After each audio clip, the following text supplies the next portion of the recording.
बघा विद्यार्थी मित्रांनो, आज आपण इयत्ता 11वी इंग्रजी या विषयाचा 1.4 हा जो आपला चॅप्टर सुरू आहे, पिलर्स ऑफ डेमोक्रेसी म्हणजेच लोकशाहीचे आधारस्तंभ, हा चॅप्टर आपण बघत आहोत।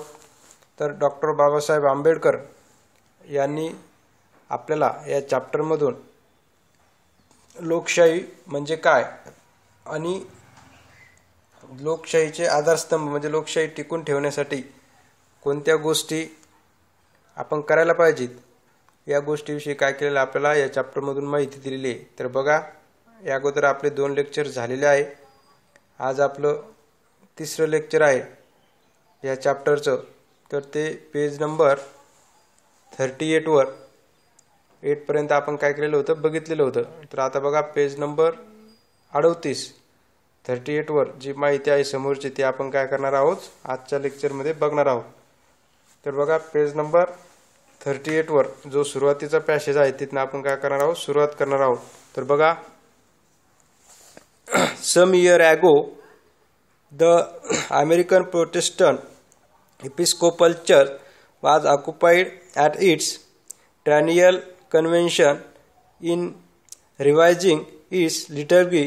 It was through desirable to introduce among the short sentence prayers a prayer for the whole people and an imminent New England divine prosper the word O Lord।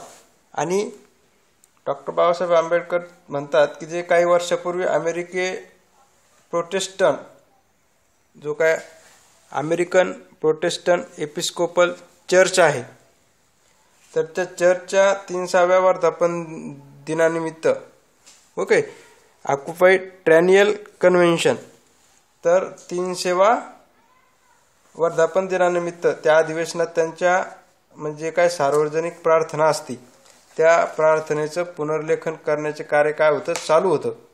आणि त्या लघुपंक्तीच्या प्रार्थनामध्ये एखाद्या सर्व लोकांसाठी योग्य अशा प्रार्थनेचा काय करावा, समावेश करावा, असं काय झालेलं होतं, ठरलेलं होतं।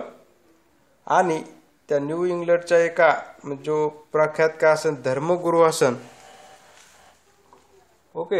तर त्या धर्मगुरूंना ओ Lord bless our nation accepted one afternoon on the spur of the moment. The sentence was brought up next day for reconsideration when so many objections were raised by a laity to the word nation as importing to definite a recognition of national unity, that it was dropped and instead there were adopted the words O Lord bless this unit state। आणि ते म्हणतात की जे सार्वजनिक म्हणजे प्रार्थनामध्ये किंवा एखाद्या सर्व लोकांसाठी योग्य अशा प्रार्थनेचा काय करावा, समावेश करायचा होता। तर त्या न्यू इंग्लंडच्या एका प्रख्यात धर्मगुरूंनी काय म्हटलं होतं, हे प्रभू आपल्या राष्ट्राला काय करा, आशीर्वाद द्या, असे शब्द सुचवले होते। ओ लॉर्ड ब्लेस अवर नेशन, अशा पद्धतीचे काय केलेले होते, शब्द त्यांनी सुचवलेले होते। तर काय झालेलं, हे शब्द सुचवल्यानंतर आप नेक्स्ट डे फॉर कन्सिडरेशन, आणि म्हणजे दुसऱ्या दिवशी ते उत्स्फूर्तपणे तात्काळ काय केलेलं होतं, ते स्वीकारले गेलेलं होतं। आणि ते वाक्य दुसऱ्या दिवशी परत काय झालं होतं, पुनर्विचारासाठी त्यांनी मांडलं। आणि मांडल्यानंतर त्यावेळी अनेक सामान्य व्यक्तीकडून त्यातील जे राष्ट्र होतं या शब्दावर काय घेण्यात आला, आक्षेप घेण्यात आला। नेशन हा जो शब्द होता, वर्ड नेशन, ह्या शब्दावर काय घेण्यात आलं, आक्षेप घेण्यात आला। कारण राष्ट्र या शब्दातून राष्ट्रीय एकात्मतेचा अर्थ थेट ध्वनित होत असल्याने तो शब्द काढून टाकण्यात काय केला आला, आणि त्याऐवजी हे प्रभू या अमेरिकेच्या संयुक्त राज्यांना आशीर्वाद द्या असे वाक्य स्वीकारण्यात आले। कोणते वाक्य स्वीकारण्यात आले, O lords bless these United State, अशा पद्धतीने ही घटना घडलेली होती। त्यानंतर बघा, ही घटना घडली तेव्हा म्हणजे there was so little solidarity in the USA बघा USA म्हणजे काय, united state of America, at the time when this incident occurred that the people of America did not think that they were a nation. आणि ही घटना घडली तेव्हा अमेरिकेचे जे काय संयुक्त राज्य होतं, ओके, तर त्यात एकाची भावना फारच कमी असल्यामुळे त्यावेळी अमेरिकन लोकांना हे सर्वजण एक राष्ट्र आहेत असे वाटले नाही. आणि if the people of the United State could not feel that they were a nation, how difficult it is for Indians to think that they are a nation. I remember the days when politically minded Indians resented the expression the people of India. They preferred the expression the Indian nation. आणि ही घटना घडली म्हणजे त्यावेळेस doctor Babasaheb Ambedkar म्हणतात की अमेरिकेला जनतेला ते एक राष्ट्र आहे असे जर वाटले नाही तर भारतीयांच्या मनात ते एक राष्ट्र आहेत अशी भावना निर्माण होणे हे किती कठीण आहे हे काय होईल आपल्या लक्षात येईल. ते म्हणतात की मला आठवते त्या दिवसात राजकीय दृष्ट्या जे विचारवंत होते ते भारतीयांना भारतीय जनता या अभिव्यक्तीची काय होत होती, चीड येत असे आणि त्याऐवजी ते भारत देश किंवा राष्ट्र या अभिव्यक्तीला काय करत होते, प्राधान्य देत असत.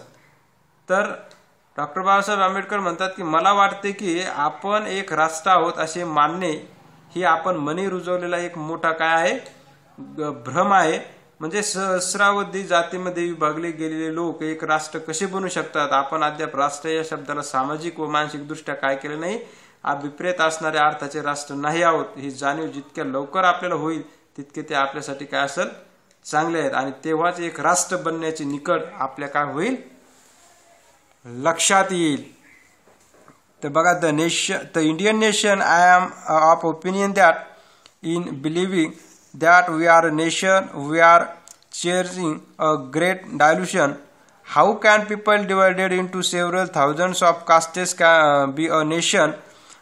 The sooner we realize that we are not as yet a nation in the social and psychological sense of the word, the better for us, for then only we shall realize the necessity of becoming a nation and seriously think of ways and means of realizing the goal. The realization of this goal is going to be very difficult, far more difficult than it has been in the United States. The United States has no caste problem. In India, there are many castes. The castes are anti-national in the first place because they bring about separation of social life. They are anti-national also because they generate jealousy and antipathy between caste and creed. आणि doctor Babasaheb Ambedkar म्हणतात की आपल्या देशामध्ये तर खूप सारे काय आहे, कास्टचे लोक आहेत. तर ह्या सगळ्या लोकांना म्हणजे एक राष्ट्र बनण्याची निकड आपल्या लक्षात यायला काय व्हायला लागणार, ते ध्येय आपल्याला साध्य करण्यासाठी आवश्यक त्या मार्गाचा आणि पद्धतीचा काय करावं लागणार आहे, गांभीर्याने विचार करावा लागणार आहे.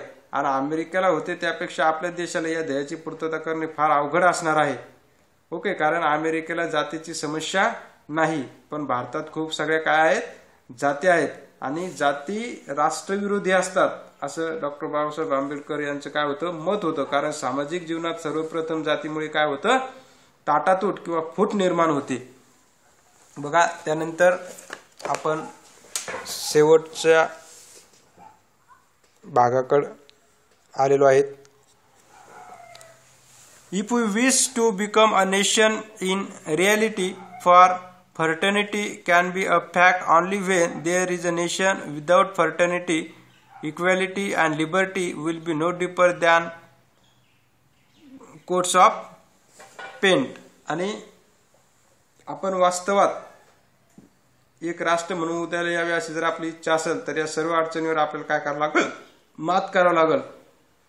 आणि बंधुत्व वास्तव्य तेव्हाच येऊ शकते की जेव्हा एक राष्ट्र अस्तित्वात असते, बंधुत्व नसेल. आणि समता आणि स्वातंत्र्य या दोन्ही गोष्टी जर असेल तरच ठीक आहे, नाही तर हा फक्त काय होईल, एक शब्दाचा खेळ किंवा वरवरचा मुलामा ठरेल. अशा पद्धतीचं मत डॉक्टर बाबासाहेब आंबेडकर यांनी ह्या धड्याच्या माध्यमातून काय केलेले आहे, आपल्यासोबत व्यक्त केलेला आहे. तर इथं हा आपला चॅप्टर काय झालेला आहे, संपलेला आहे. तर बघा याच्यानंतरची माहिती किंवा याच्यानंतरचा जो चॅप्टर आहे समोरचा हा आपण नेक्स्ट लेक्चरमध्ये बघू.